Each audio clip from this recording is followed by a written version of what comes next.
Dam फटा, सिक्किम में फिर तबाही। चुंगथाम डैम, जिसे तीस्ता ऊर्जा डैम भी कहा जाता है, ये सिक्किम की तीस्ता नदी पर बनाया गया डैम था।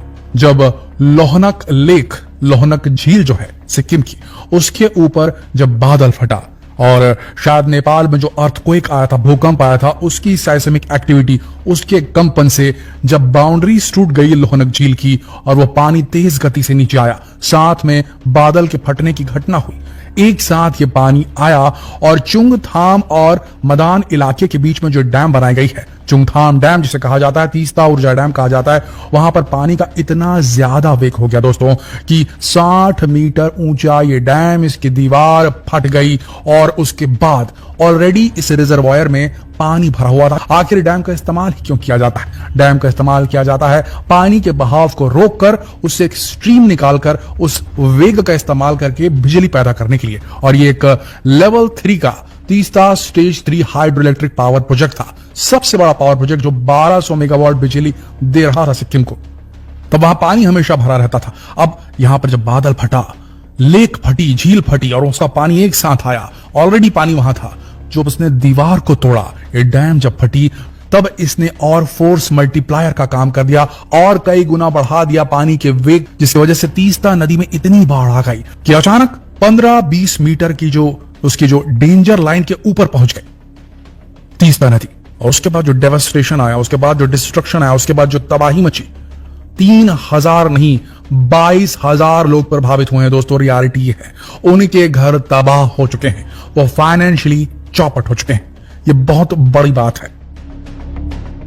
आपको बताएं, जब ये डैम फटा, चुंगथाम डैम, तो अचानक से 5.08 मिलियन क्यूबिक पानी जो था, वो बाढ़ के पानी, बादल फटने के पानी, लोहनक झील के फटने के पानी के साथ मिलकर के एक खतरनाक हथियार में तब्दील हो गया और उसने पूरे सिक्किम को दहला दिया।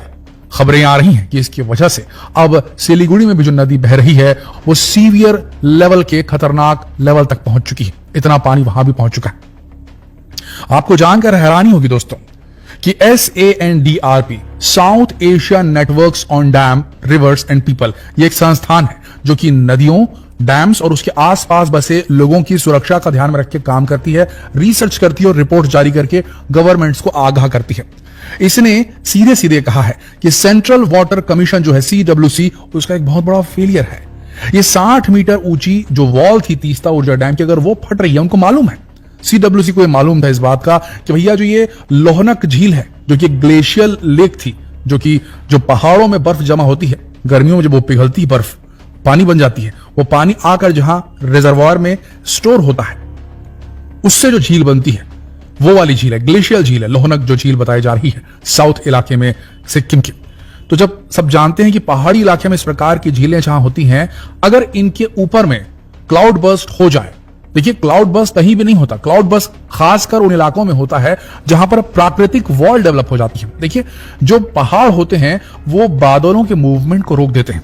बादलों की एक पूरी खेप एक इलाके से धीरे धीरे बनते हुए आती होती है। वो इन वॉल्स, ऊंचे ऊंचे पर्वत, 5-5 हजार मीटर ऊंचे पर्वत है हिमालय पर्वत श्रृंखला में, हम सबको मालूम है, और सिक्किम जो है हिमालय क्षेत्र में आता है। वहां पर ये जाकर के क्लाउड्स इकट्ठे होते हैं और वहां पर क्लाउड बर्स्ट की घटनाएं आपने अक्सर अमूमन हर बरसात के सीजन में सुनी और देखी होंगी। हिमाचल हो गया, उत्तराखंड हो गया, जम्मू कश्मीर हो गया, इन इलाकों में, सिक्किम हो गया, नॉर्थ ईस्ट, अरुणाचल, हर जगह ये होता ही रहता है।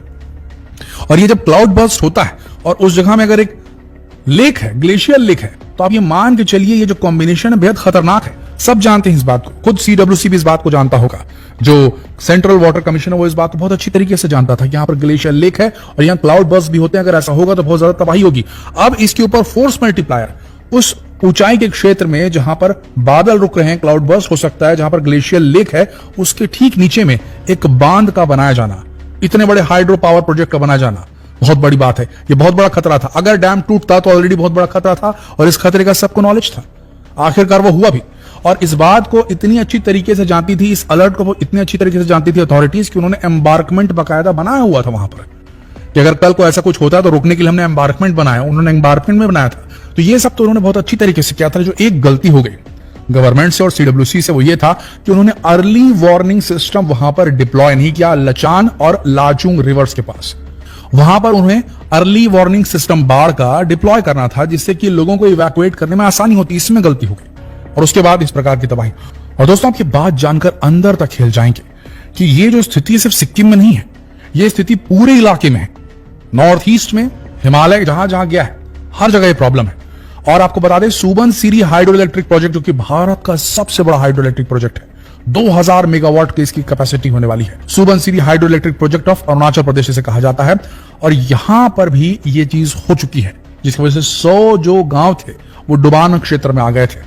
और ऐसा लगातार होता जा रहा है। 2021 से अब तक देखा जाए, 2021 से अब तक 11 हाइड्रो पावर प्रोजेक्ट के साथ में यही हुआ है। क्योंकि जो हाइड्रो पावर प्रोजेक्ट जहां बनाए गए वो उनके ऊपर में या तो ग्लेशियर लेक है या वहां क्लाउड बर्स्ट होने की घटनाएं बहुत ज्यादा होती हैं, जहां पर बादल फटने की बहुत ज्यादा घटनाएं होती है।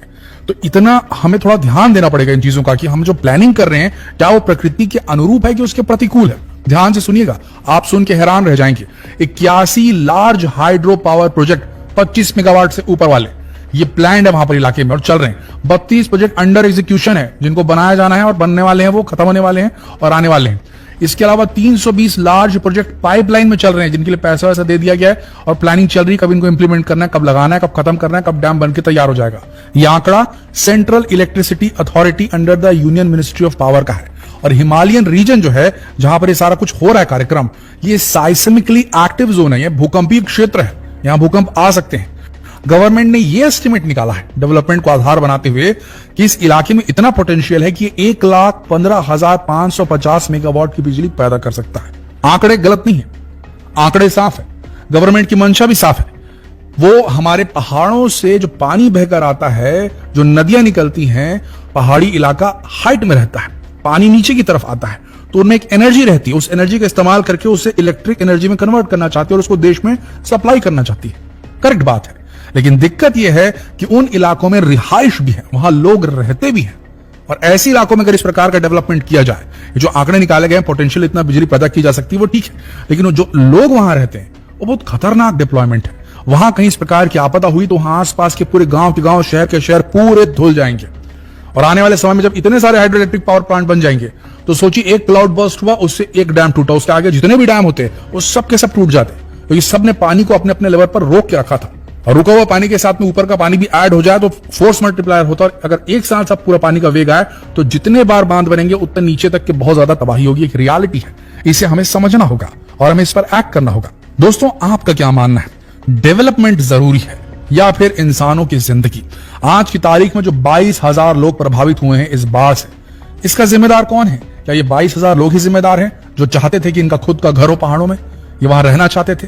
क्या वहां पर जो घूमने गए हैं टूरिस्ट, जो बाइक लेके गए थे वहां घूमने के लिए और वो वहां फंसे हुए, दूसरे टूरिस्ट जो फैमिली लेकर गए थे वो वहां फंसे हुए, उन आर्मी कैंप में जो जवान वहां तैनात थे बारदंग के पास में, बारदंग आर्मी कैंप के पास में, जिनके कैंप धुल गए, उनका एम्यूनिशन भी धुल गया है, मतलब गोला बारूद उन्होंने रखा था वो भी धुल गया है इस बारिश में, इस खतरनाक बाढ़ में। कौन जिम्मेदार है? क्या ये लोग जिम्मेदार हैं या फिर हमें वहां पर अब ध्यान से इस चीज को समझना होगा कि भारत को अब रिसर्च पे पैसा खर्च करना होगा। डेवलपमेंट विदाउट रिसर्च इन इलाकों में बेहद खतरनाक है। आपका क्या मानना है? क्या करना चाहिए भारत को? किस तरीके से आगे बढ़ना चाहिए? क्या डेवलपमेंट ही जरूरी है या इंसानों की जिंदगी, नागरिकों की जिंदगी भी जरूरी है? आप अपनी राय नीचे तो जरूर लिखिए ही लिखिए। साथ में इस वीडियो को अपने हर व्हाट्सएप ग्रुप में, अपने हर फेसबुक ग्रुप में शेयर कीजिए ताकि वो अपनी प्रतिक्रियाएं नीचे दें। डेवलपमेंट या इंसानी जिंदगी, क्या जरूरी है? जल्द मिलते हैं आपसे अगले वीडियो में। तब तक आप सबका इस वीडियो के अंत तक रहने के लिए दिल से धन्यवाद।